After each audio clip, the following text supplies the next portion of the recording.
Günaydın herkese. Ne yapalım bu sabah? Sucuklu yumurta yapalım. Bunu çalıştıralım bir. Evet. Okay.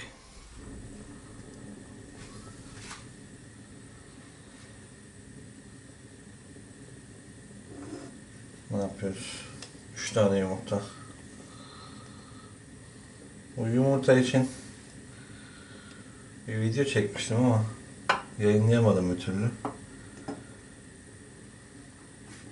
Yumurtalarda şey çok önemli. Aldığınız yumurtalara dikkat edin. Tarım Bakanlığı'nın organik sertifikası ve ekosert sertifikası olmasına dikkat edin.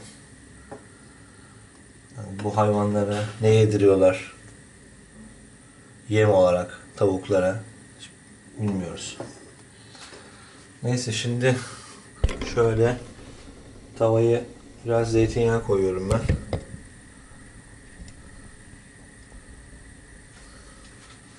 Sonra sucukları şöyle tavayı yağlayayım.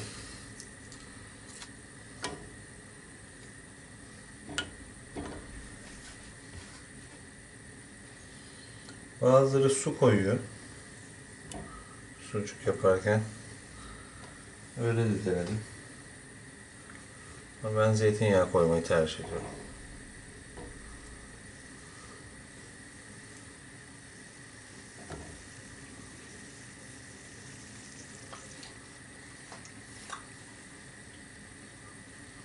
Küçük tahta kaşığımız yok mu?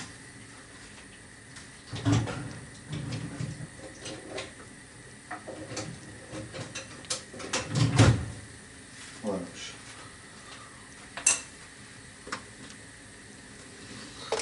Şöyle yaparsak ne olur? O daha iyi oluyor.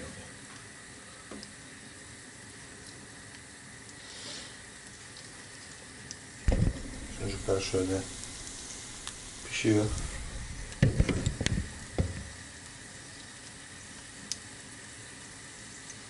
Sonra bunları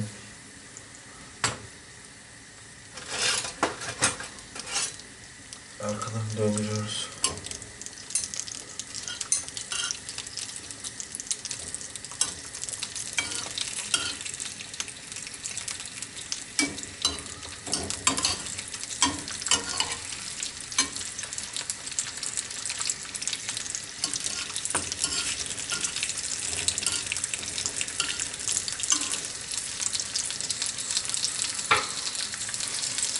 Çok zordur sucuklu yumurta yapmak. Acayip zor. Dünyanın en zor yemeğidir yani.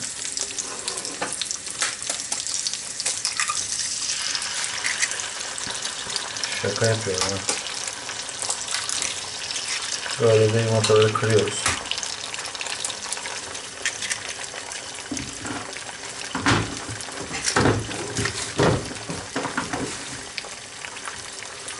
Sonra ben böyle çorba karıştır gibi karıştırıyorum yumurtaya.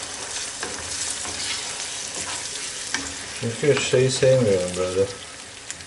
Göz göz yumurta yapıp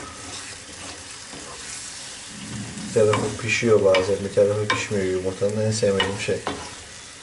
Yumurtayı pişireceğim. Ben biraz da böyle pişmiş seviyorum yumurtayı.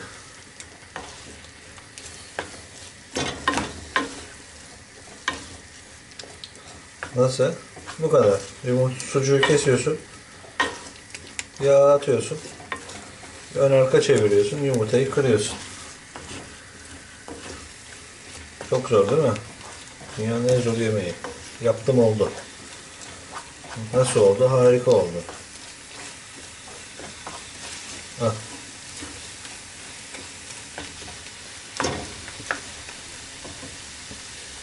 Sucuklu yumurta. Hazır. Bu kadar.